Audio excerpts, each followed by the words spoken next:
Hello students, welcome to my channel UPCI computer education.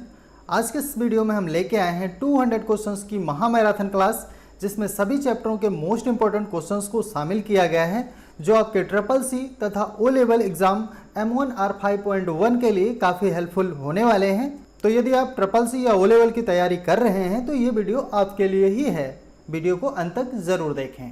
आ जाते हैं अपने क्वेश्चन नंबर फर्स्ट की तरफ। और जो पहला क्वेश्चन है हमारा, इसमें पूछा जा रहा है कि निम्न में से आपको ये बताना है प्रोप्राइटरी सॉफ्टवेयर कौन सा है। तो हमें पहले ये पता होना चाहिए कि प्रोप्राइटरी सॉफ्टवेयर होते क्या हैं। मीन्स ऐसे सॉफ्टवेयर जिनको चलाने के लिए हमको क्या है, लाइसेंस लेने की ज़रूरत होती है और उनके सोर्स कोड में कोई भी हम बदलाव नहीं कर सकते हैं। ऐसे सॉफ्टवेयर को हम क्या कहते हैं, प्रोप्राइटरी सॉफ्टवेयर कहते हैं। तो इसमें पहला विकल्प दिया गया है हमारा ऑटोकैड। अब ऑटोकैड क्या है, एक प्रकार का हमारा ऐसा ही सॉफ्टवेयर है जो प्रोप्राइटरी के अंतर्गत ही आता है। मीन्स इसके सोर्स कोड में हम कोई बदलाव नहीं कर सकते हैं और इसको चलाने के लिए हमको क्या है, लाइसेंस लेने की ज़रूरत पड़ती है। ठीक है ना। दूसरा दिया गया है एडोब फोटोशॉप, तो ये भी हमारा प्रोप्राइटरी के अंतर्गत ही आता है और कोरल भी आता है। तो इसका सही आंसर क्या हो जाएगा, ऑल ऑफ अबव। ठीक है ना। चलिए बढ़ते हैं अपने अगले क्वेश्चन की तरफ। और क्वेश्चन नंबर 2 है हमारा, लिब्रे ऑफिस में प्रेजेंटेशन प्रोग्राम को किस नाम से जाना जाता है। जो हमारा प्रेजेंटेशन प्रोग्राम है तो लिब्रे ऑफिस में किस नाम से जाना जाता है।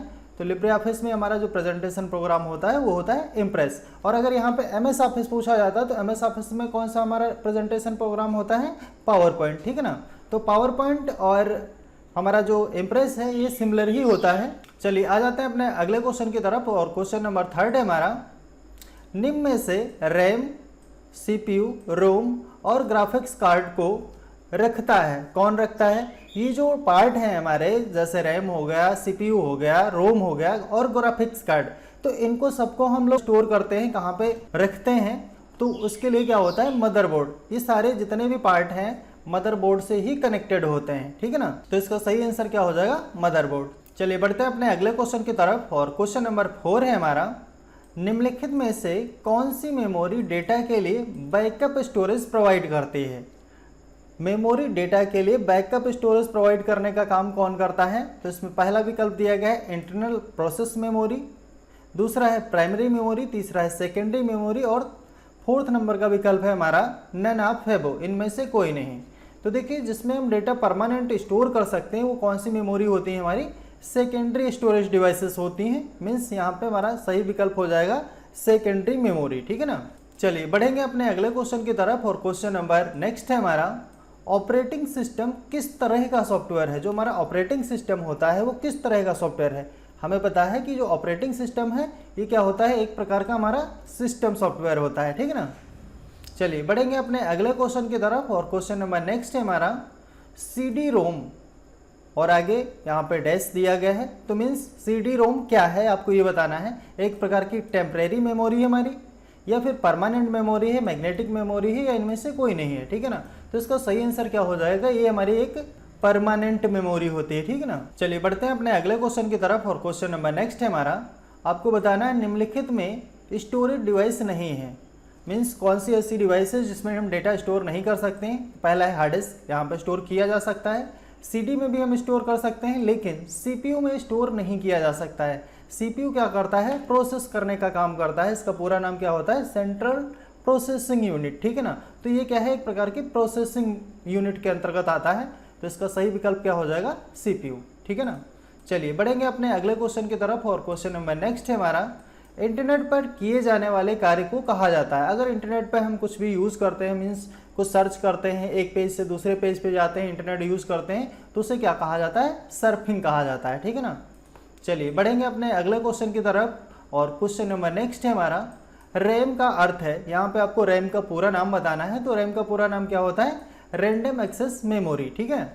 चलिए बढ़ते हैं अपने अगले क्वेश्चन की तरफ। और क्वेश्चन नंबर नेक्स्ट है हमारा, निम्नलिखित में से कौन सा एंटीवायरस का एग्जाम्पल है। आपको एंटीवायरस का एग्जाम्पल बताना है। तो देखिए यहाँ पे जो K7 दिया गया है ये क्या है, हमारा एंटीवायरस ही होता है। ठीक, जबकि अमेजोन नहीं है, वार्म भी नहीं है, ये भी नहीं है। तो इसका सही आंसर क्या हो जाएगा, हमारा K7। ठीक है।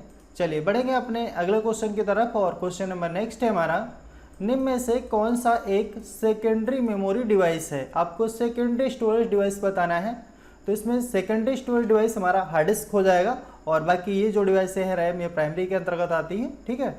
चलिए बढ़ते हैं अपने अगले क्वेश्चन की तरफ। और क्वेश्चन नंबर नेक्स्ट है हमारा, नेटवर्क को बेहतर बनाने के लिए पासवर्ड का यूज़ किया जाता है। क्या बेहतर बनाने के लिए पासवर्ड यूज़ किया जाता है?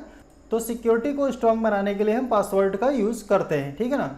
चलिए बढ़ते हैं अपने अगले क्वेश्चन की तरफ। और क्वेश्चन नंबर नेक्स्ट है हमारा, कंप्यूटर जिस भाषा को समझ सकता है उसे कहा जाता है। क्या कहा जाता है? उसे कहा जाता है मशीन लैंग्वेज, क्योंकि कंप्यूटर जो है मशीन कोड को ही समझता है। मशीन लैंग्वेज के अंतर्गत हमारी कौन सी लैंग्वेज आती है? Binary language. बाइनरी में क्या होता है? 0 या फिर 1, 0 या 1। तो जो डेटा कंप्यूटर समझता है 0 1 के फॉर्म में ही समझता है, ठीक है ना। जैसे हम अगर कोई कमांड देते हैं इंग्लिश में, तो क्या है, ट्रांसलेटर इसमें लगे होते हैं जो उसको मशीन कोड में ट्रांसलेट करते हैं। तो वही भाषा कंप्यूटर समझता है एंड देन आउटपुट जब हमको मिलता है तो फिर ट्रांसलेटर जो होते हैं वो ट्रांसलेट करने का काम करते हैं, जिससे कि हमारी लैंग्वेज को कंप्यूटर समझता है और कंप्यूटर की लैंग्वेज को हम समझ पाते हैं, ठीक है ना। चलिए बढ़ेंगे अपने अगले क्वेश्चन की तरफ। और क्वेश्चन नंबर नेक्स्ट है हमारा, निम्नलिखित में से कौन एक एंटीवायरस प्रोग्राम है? आपको एंटीवायरस प्रोग्राम बताना है। तो इसका सही विकल्प क्या हो जाएगा? K7 होता है, क्विकहिल भी होता है हमारा, नॉर्टन भी है एंटीवायरस। तो इसका सही आंसर हो जाएगा हमारा ऑल ऑफ अबव, ठीक है ना। आ जाते हैं अपने अगले क्वेश्चन की तरफ। और क्वेश्चन नंबर नेक्स्ट है हमारा, निम्नलिखित में से कौन इनपुट डिवाइस नहीं है? यहाँ पे एक चीज़ ध्यान रखना है, आपको पूरा क्वेश्चन प्रॉपर पढ़ना है। कभी कभी क्या होता है ना कि हम लोग स्पीड से पढ़ लेते हैं, इनपुट डिवाइस है तो नहीं वर्ड भी समझ लेना है कि नहीं है। तो कौन सा नहीं है? माइक्रोफोन होता है, माउस भी होता है, स्कैनर भी होता है, लेकिन SSD नहीं है। SSD क्या है? एक स्टोरेज डिवाइस होती है। चलिए बढ़ते हैं अपने अगले क्वेश्चन की तरफ। और क्वेश्चन नंबर नेक्स्ट है हमारा, फायरवॉल एक प्रकार का है। फायरवॉल क्या होता है?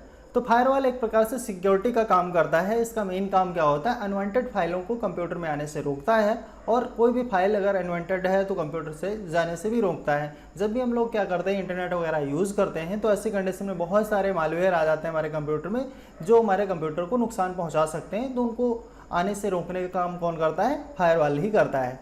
ये क्या है? एक प्रकार का हार्डवेयर के रूप में भी अवेलेबल होता है और सॉफ्टवेयर के रूप में भी अवेलेबल होता है। तो इसका सही आंसर क्या हो जाएगा? बोथ A एंड B, ठीक है ना।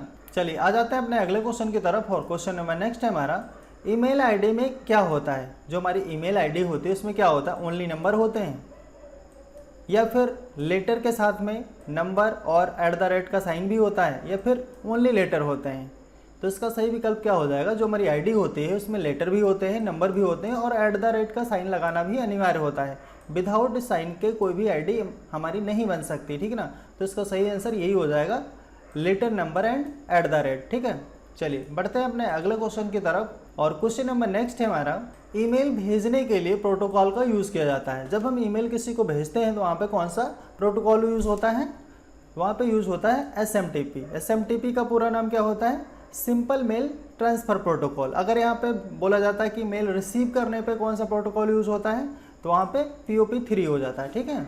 चलिए बढ़ते हैं अपने अगले क्वेश्चन की तरफ। और क्वेश्चन नंबर नेक्स्ट है हमारा, crypto currency is a. Crypto currency एक है, क्या है? एक डिजिटल करेंसी है, फिजिकल करेंसी है, फिजिकल और डिजिटल दोनों हैं, या इनमें से कोई नहीं है? तो देखिए क्या है कि ये जो हमारी करेंसी होती है, क्रिप्टो करेंसी, ये एक प्रकार की हमारी सिर्फ डिजिटल करेंसी है। सिर्फ डिजिटली ये अवेलेबल है, कोई भी इसका फिजिकल फॉर्म नहीं है, फिजिकल रूप पे अवेलेबल नहीं है।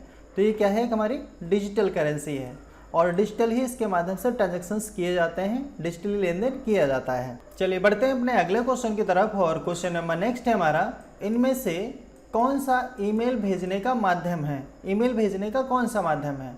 तो देखिए अगर आपको ईमेल भेजना है तो उसके लिए हमें ज़रूरत पड़ती है इंटरनेट की। इंटरनेट के माध्यम से ही ईमेल भेजा जा सकता है। तो आज के इस वीडियो में हमने टोटल 20 क्वेश्चन कवर कर लिए हैं। आई होप ये वीडियो आप लोगों के लिए हेल्पफुल रही होगी। अगर आपको ये वीडियो अच्छा लगा तो वीडियो को लाइक करें, चैनल पर नए हैं तो चैनल को सब्सक्राइब कर लें।